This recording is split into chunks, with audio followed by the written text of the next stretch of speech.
Basketball is my life. I have nothing else. This is incredible. This is the best Great Football I've ever heard. Shooters. That's what we do. Shooters, a basketball podcast. Let's go. Welcome. Season 2, episode 15. We had some games this weekend. We're back from the fever break, so we're excited to be here. We're excited to break it down with you guys. But Darren, like always, more importantly, I just miss chatting to you, and I'm always looking forward to Tuesdays. So give me a rundown. How was your weekend? How's your week been? How you been doing?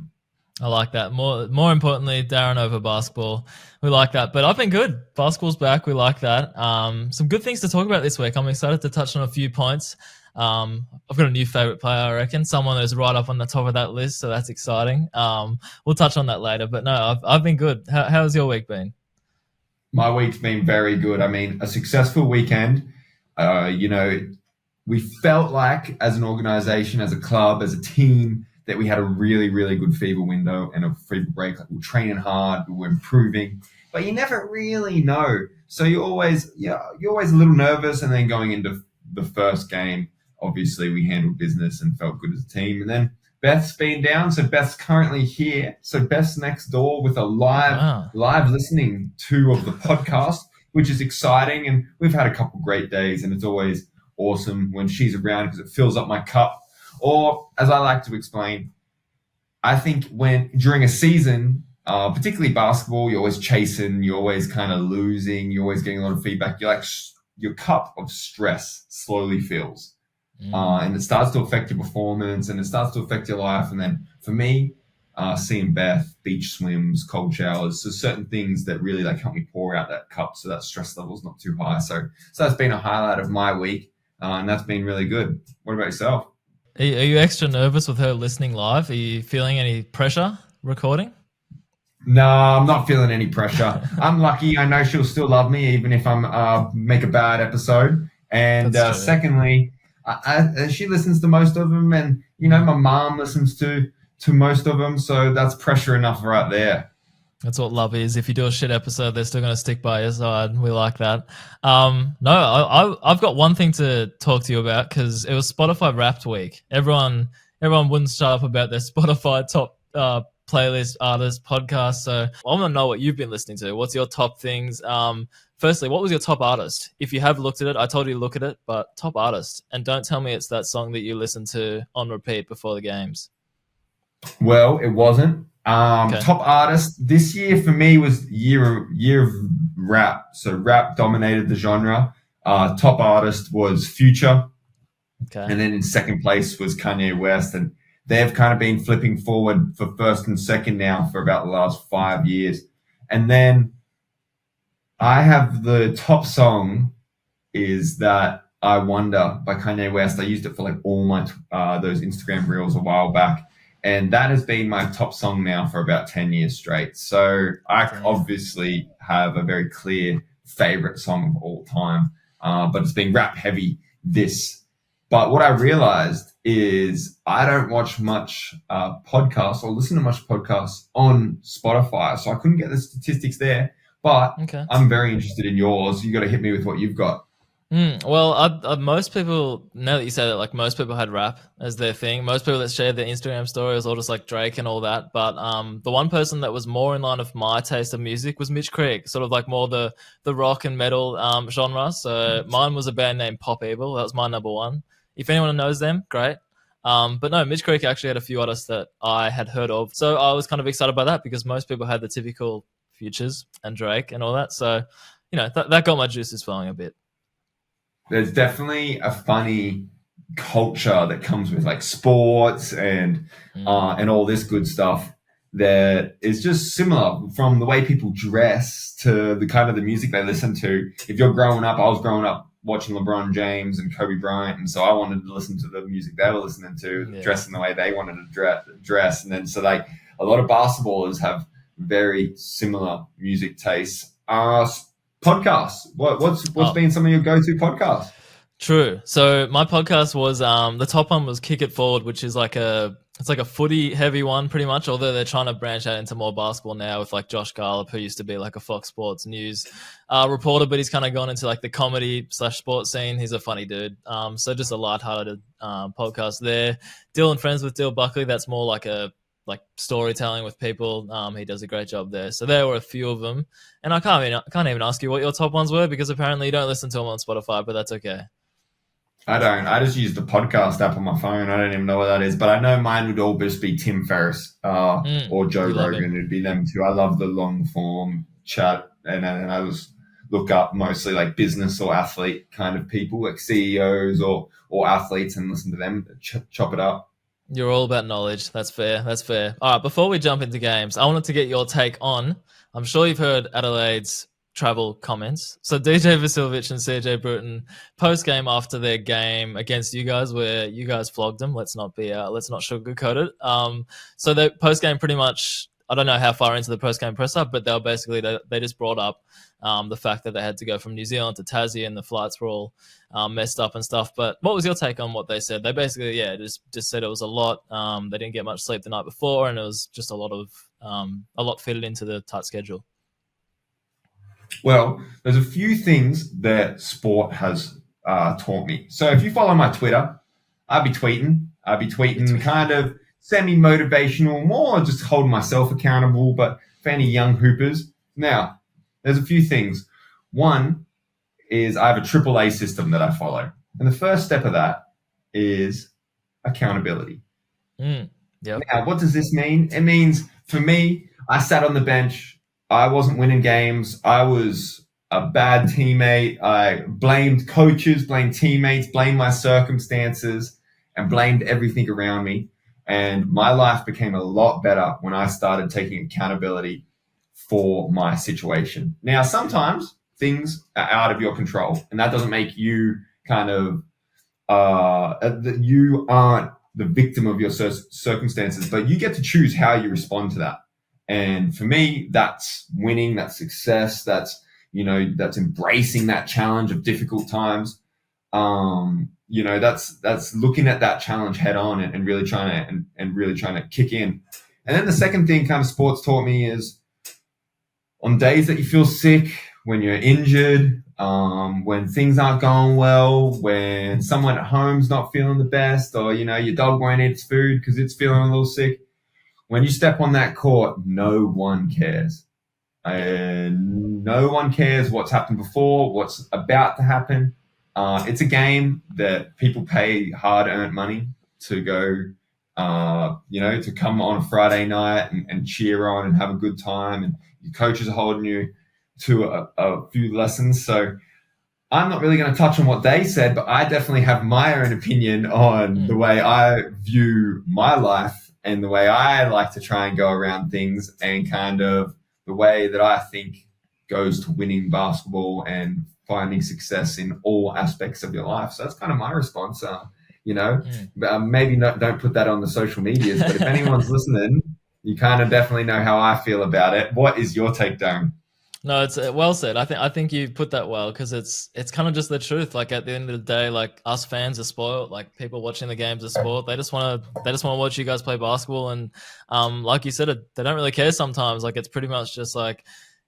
In saying that, I can't really say it because obviously I haven't been through what you guys go through in terms of travel and life things affecting you while you're on court and all that. But like you said, sometimes it's just a matter of basketball, and I don't know how else to put it, but to put those things aside, as hard as they may be. And but in saying that, life things do happen, and they can obviously impact you on court. But I think people have a habit of just being like, "Hey, you literally almost lost by 40 points. Like surely tiredness can't be the sole reason for that." Essentially. Yeah, for sure. And so don't get me wrong, those travels are intense and those kind of double away weekends are hard. My thing is every single team's got to do them at some point. Yeah, pretty much. In saying that, New Zealand Adelaide, that was the first game. New Zealand got the points. Isaiah Le'afa, off the back of, unless you had anything else to say, I just jumped into it. Then I was ready to go. No, all clear. Perfect. That's good.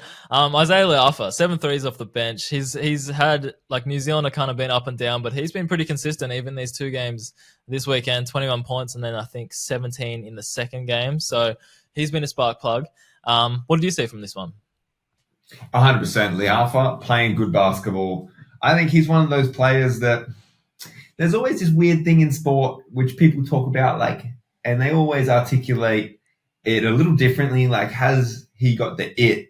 Has he got the dog in him? Is he got that killer mentality? Has he got that clutch gene? Like, we all kind of make up different words, but some guys love it and some guys are built for that moment. I think Lialf is one of those dudes. And there's been games, especially early in his career when he was a rookie, where he was maybe losing some games for his team, taking some crazy shots, big shots. But that's because he was built for it. He wants that moment. And with some injuries going down, he's stepping up. He's playing some good basketball. And then Lamb, he's a world-class scorer. There's a reason last year he was with Golden State Warriors, and I'm excited for that matchup this weekend. And personally, that's something I'm looking forward to because I feel like he got the best of me last time we played when they got the win in Launceston. So Lamb's a good basketball player, and he's going to be fun to play against this weekend.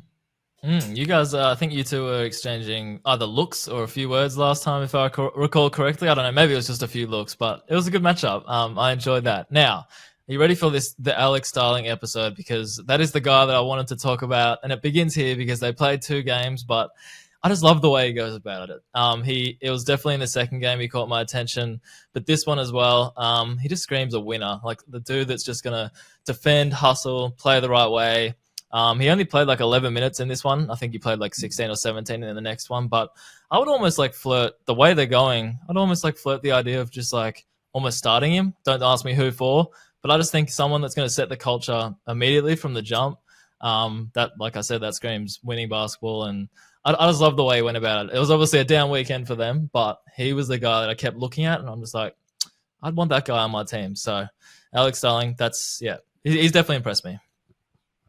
It's cool you say that because we left the game as a team when we played him on Saturday, kind of saying the same thing. Like, Starling played well, played hard. He's a good basketball player. Like, he fills that role perfectly. And if he right now was, let's say he's on a Melbourne United team, right, doing the same thing, he'd be getting a lot of attention, a lot of hype. People would be talking about him being a winner. And sometimes those guys, those role players, when their team isn't winning, don't get the accolades that they would get on a winning team. And he's definitely one of those guys that I think he could slot into any team right now and make better. It's such a good point. Like you said, if he was on a team that was winning, he'd be getting lots of love. But yeah, he's not going to get. He's not going to get a whole heap. But I think it's rightly deserved that we at least bring him up and shout him out. How good would it have been if he was in the league a few years earlier as well? I think he's 34 right now. It's just all about timing, though. Like, he's probably been on the radar for quite some time, and you just have to wait sometimes. But he's still got a lot to give, so it's exciting. Well, he's an interesting one because up until this year, he's been classified as an import. That's right. I do remember. Yes, true. So he's been playing in the South Australian League now for, I want to say, 10, 12 years, multiple-time champion, multiple-time MVP, multiple-time Defensive Player of the Year. And he's been eating it up there and just kind of been missing out on that import spot. And then this year, he became an Australian. And so the second he was Australian, Adelaide snatched him up.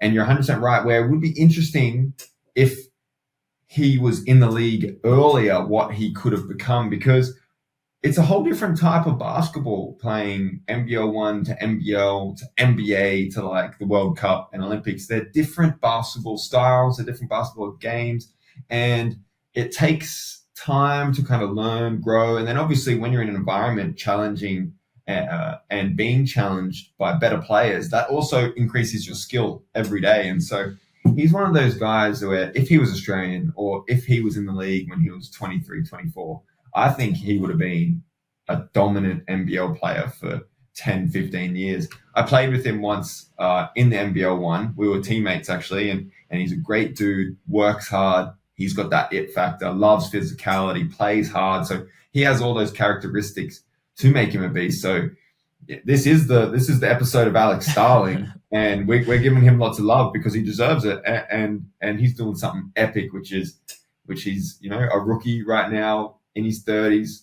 playing hard, doing his thing, having some fun out there, and it's awesome to watch. I'm all about dedicating an episode to one player if he deserves it. So no, it's great. Like you said, I was thinking the same thing. Like imagine what career he could have built if he was just came into the league earlier. But the whole being naturalized stuff is a very valid point. Next one, Brisbane and Cairns. Chris Smith, Six Man of the Year award. Anyone? Who else is beating him so far in that category in your eyes? Off the top of my head, I love the Chris Smith. I mean, they're playing good basketball. They're winning. He's improving as the season's going along too, which is always a sign of a good basketball player. Because sometimes it takes a little bit, but he's a winner. Plays the right way. Defensively, he's good. I like it. I like where your head's at. I just think it's exciting to start thinking about those sort of awards and stuff. Because someone on Twitter was actually asking me who I'd put up there as well. So it's one to think about. McCall, 29 points in the loss. It was a close game for Cairns, and they would obviously come back and beat Melbourne later on. So it's not all negatives for them this round. 100%. Well, I think we'll touch more on Brisbane in the next game, but Perth versus Sydney.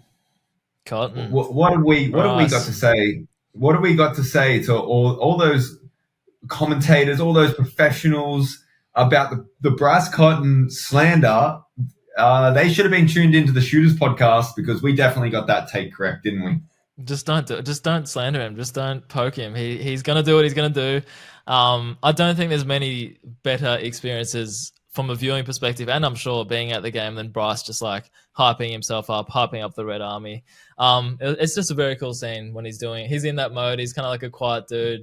Oh, that's how he comes across. And then when he feels himself, he's like, yeah, okay. And he started doing that to the crowd. And 40 points. Played the whole 40 minutes as well. You don't need him to come out if he's playing like that. So I still love. That's probably almost one of my top things to watch in this league. Still, just watching him do his thing in Perth. It's a great sight.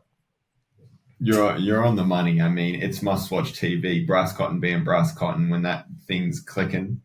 It is beautiful. Jonah Bolden improving drastically as the season going along too. He's a good basketball player. And then Perth, they got the win, obviously 114 to 105, the highest scoring contest so far in the NBL, and they're locking away at 6 straight. Not bad, eh? Not bad from a few weeks ago. Jonah Bolden, it's a great shout out. We're talking about Six Man of the Year. I reckon he's going to be right up there as well, to be honest. Like he's just consistent. And people are starting to put his name in like even NBA conversations again, and even Boomers conversations and all that stuff. So keep playing well and you'll get your opportunities. Phoenix, New Zealand. Phoenix got the points. Take us away. What did you say? Well, it was an interesting one. Creaky is just a good basketball player all round. I was looking at his stats today. He's been averaging 20 plus now since he rejoined the league after his NBA stint. And he is what I think Australians should aspire to be in this league. He is a winner. He knows how to score the ball. Playing with him at the 4 spot he's definitely someone I look up to and someone I want to give the business to every time I play. And you know, you can see it when we're always chirping out there. It's competitive. And he's just a good basketball player, and I'm learning a lot from him, and I enjoy watching him play. He's just so consistent. He just does it every night. Alan Williams, my man, even though I haven't mentioned him for a while, he was 2 assists shy of a triple-double despite struggling to score. And I don't think a centre has ever got a triple-double in the NBL. So watch this space. He might be the first to do it. Don't fact check me on that either, because not 100% sure, but it sounds right, doesn't it? It does. I wouldn't be surprised because not a lot of people get triple-doubles. 100%.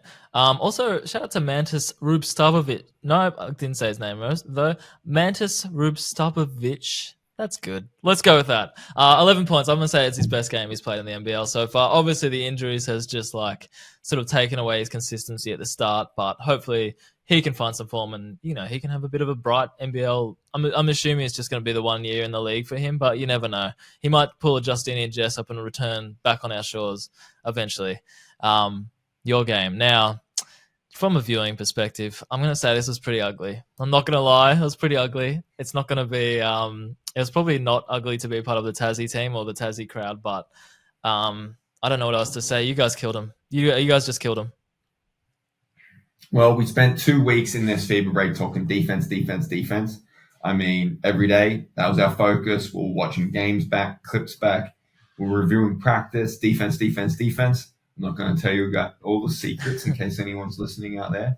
But we did put in some things, and for us, that's what we're happy about. We went out there and executed on the defensive end, and right now we're still the first offensive team in the league, but we know that we want to play Jack Jumpers basketball. We want it to be a grind. We want teams not to feel good when they play us, and we're taking those steps in the right direction, and that's what we want to keep going. And then I've got to give a shout out to myself because Please. I caught a crazy alley-oop and shocked did. myself. People were saying I celebrated more on that than the game winner, and it's true because I expected the game winner to go in. I did not expect myself to catch an alley-oop dunk. You're like, wow, I've got some lift off here. Yeah, that's exactly it. I went, what just happened? This isn't real. I'm living a fantasy. So I enjoyed that from a personal, and shout out to Jordan Crawford for throwing me 2 alley-oop dunks this season so far. Shout out to the trust there, especially if you're not sure you're going to get it. It'll be a funny feeling up there, like if you feel like you've timed it well, but you're just not sure if you have the elevation. But you did, and you did enjoy it, didn't you? So there's nothing wrong with that. Yeah, as we said, it was just ugly from Adelaide. Trey Kell and Mitch McCarron, donuts as starters, 0 points. Not ideal, but like we said, it's a long season. It's the same with the Perth stuff. You're going to hate on them for a bit. They'll come back next week, might get a win, might take it 2. It's just a long season. So I'm hoping they can come back and just be competitive more consistently.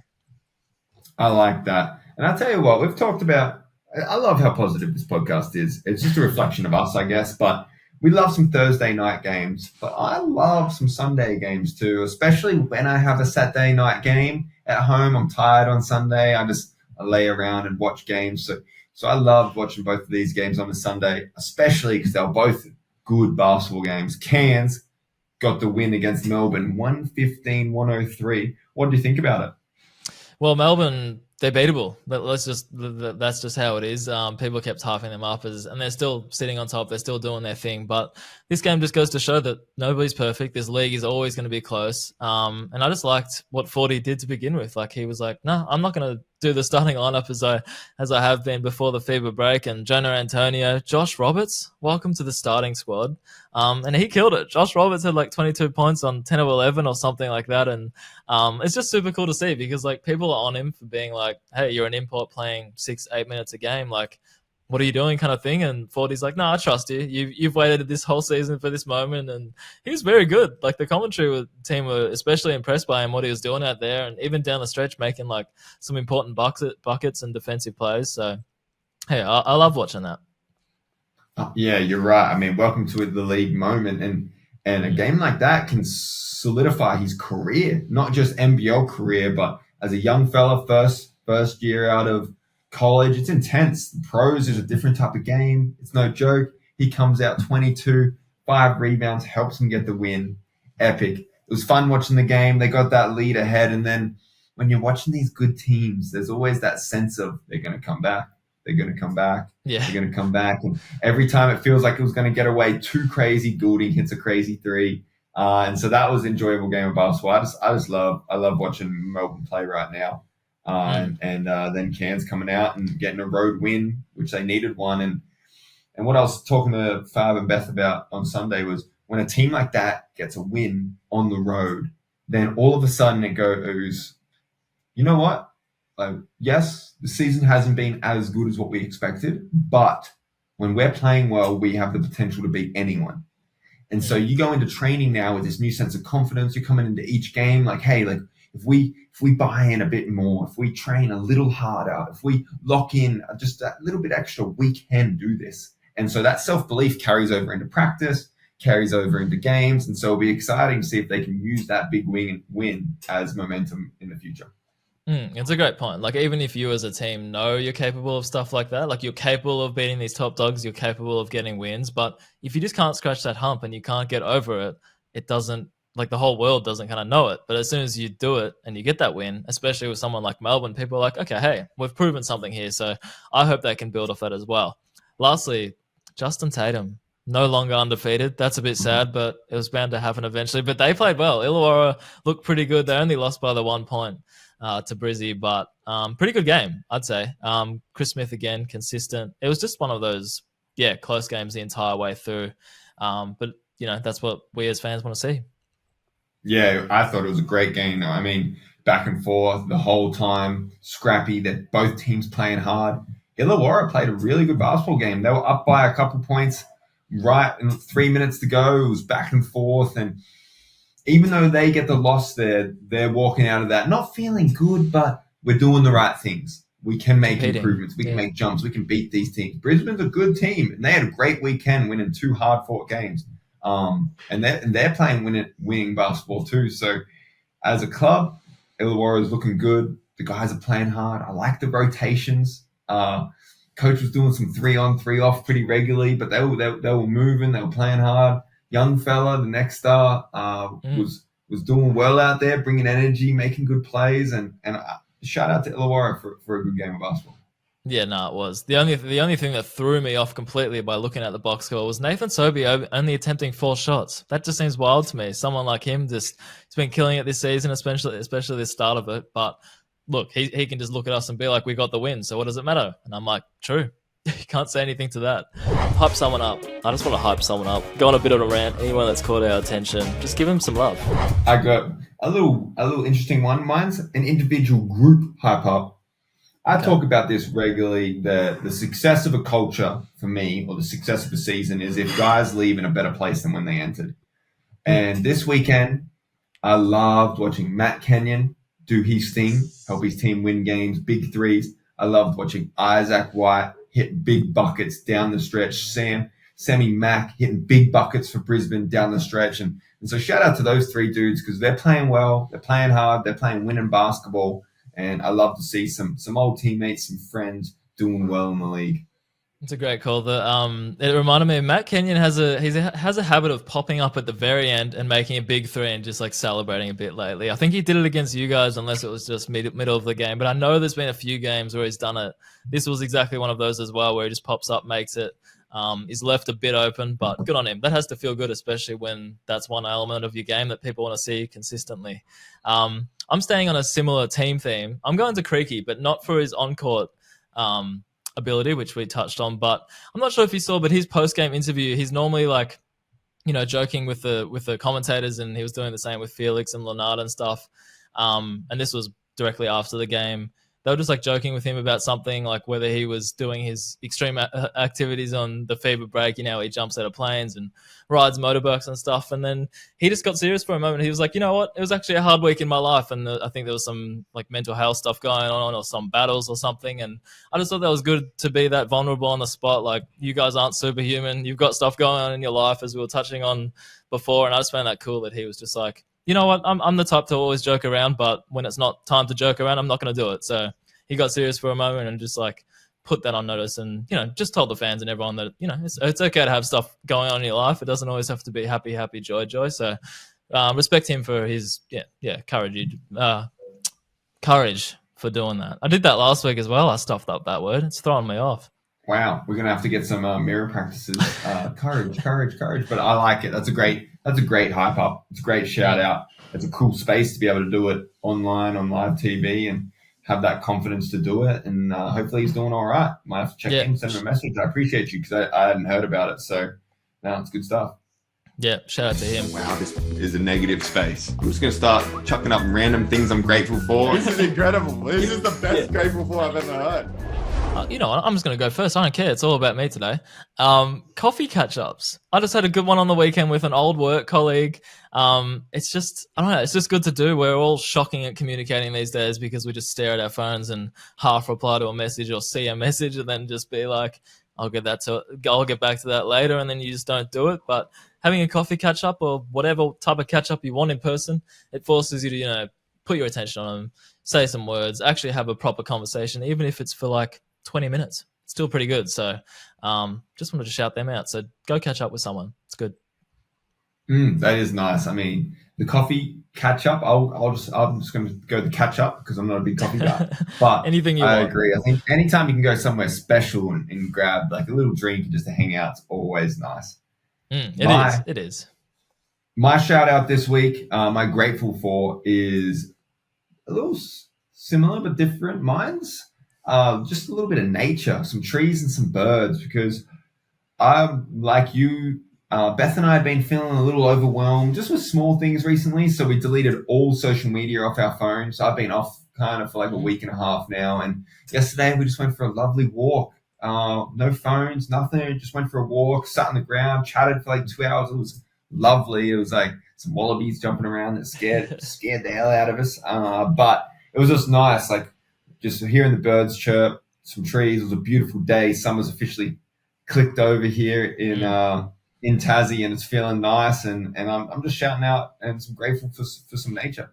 I like that one. I had to actually check myself on the weekend doing something similar because Jess and I went for a very brief walk, and I found myself within like the first minute, I just pulled out my phone and started texting or something, and I'm like, what am I doing? Don't do that.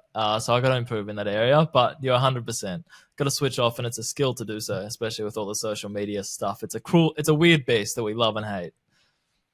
100%. Well, we got some listener questions this week. I like this one. Would you like to read them out to me? Yeah, I like this. This one was from Jono, and he was just like, the NBL is like a revolving door for import sometimes, and he wanted to know how much contact do you have with guys that you have formerly played with? It's a good question because you're right. Teammates are a weird thing, and sometimes it's hard to articulate because teammates aren't always friends. And that doesn't mean you dislike them, but becoming a friend is like a difficult thing, like a long-term special friend. And then teammates come and go at a rapid rate. But while you're teammates, like it's everything. You spend every day together. You're texting in group chats. You're eating dinners together. You're in the battle together. And so like during a season, teammates are everything. They're all consuming. They're the only thing that matter. Them and close family. And then it kind of just like boom, click, disappear. Some of them you keep more in contact with than others. A lot of them now, it's like you reply to a story or you hype them up when you see they doing well. You send them a message like, great job.